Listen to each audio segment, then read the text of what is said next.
Pembahasan Ya, era APBN kemarin juga salah satu yang menjadi isu dan sempat dibahas adalah mengenai defisit dari era APBN yang menyentuh level 2,4 sampai 2,8%. Banyak pihak yang mengatakan ini terlalu tinggi. Adakah tanggapan tersendiri mengenai hal ini dari Anda? ya. Kalau saya melihat ya dari sisi aturan kan tidak dilanggar karena batasnya di dalam penjelasan di Undang-Undang Keuangan Negara itu adalah 3% dari PDB, ya. Dan kalau ada defisit 2,4 sampai 2,8, artinya memang pemerintah ingin melakukan ekspansi di sisi pengeluaran untuk beberapa hal yang dianggap prioritas, ya, tanpa harus membahayakan ketahanan fiskalnya sendiri, ya, karena tetap dijaga di bawah 3%.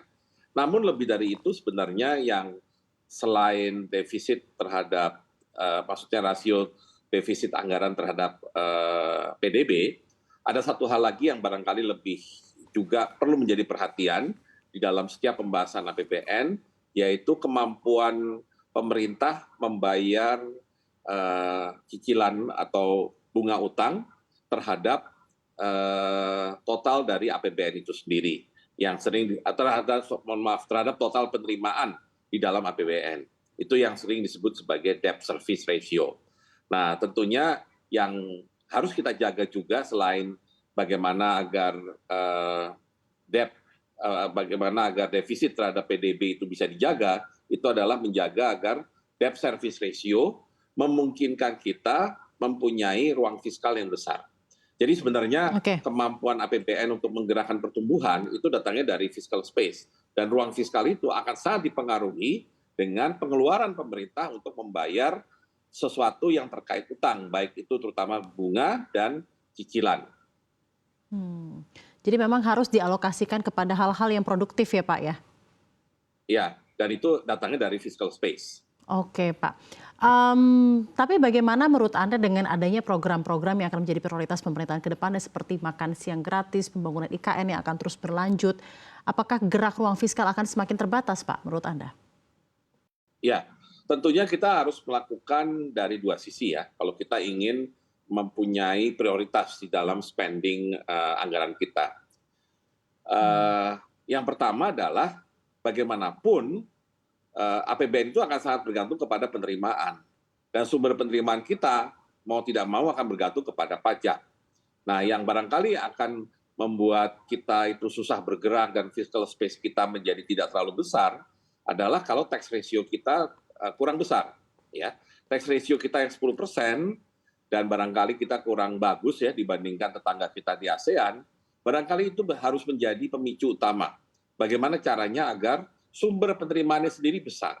Karena kalau kita punya penerimaan yang lebih besar dari pajak maupun dari cukai dan dari PNBP misalkan, maka itu akan mempengaruhi debt service ratio tadi, ya.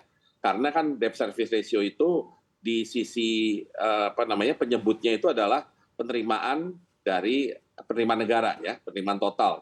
Jadi kalau penerimaan dari pajaknya bertambah, penerimaan negaranya bertambah, berarti itu akan memperkecil debt service ratio kita dan Ya. berarti itu memperbesar fiscal space.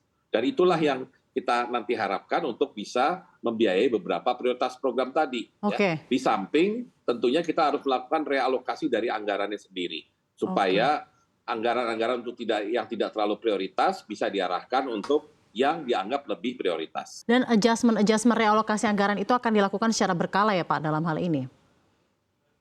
Maksud Anda? Tentunya bisa dilakukan di awal ketika menyusun anggaran ataupun ketika kita melakukan revisi APBN di tengah jalan ya. Itu hal yang biasa. Tapi yang paling penting adalah memang sudah saatnya dan sudah urgent menurut saya kita melakukan realokasi anggaran yang lebih tajam.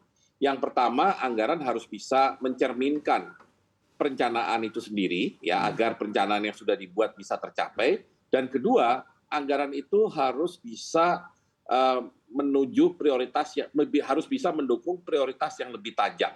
Jadi Oke. jangan sampai misalkan ya anggaran untuk UMKM itu tersebar sampai di 10 kementerian atau lebih ya tanpa kemudian tidak jelas mana yang nantinya akan menjadi ukuran kinerja dari pemberdayaan UMKM itu sendiri. Oke, baik.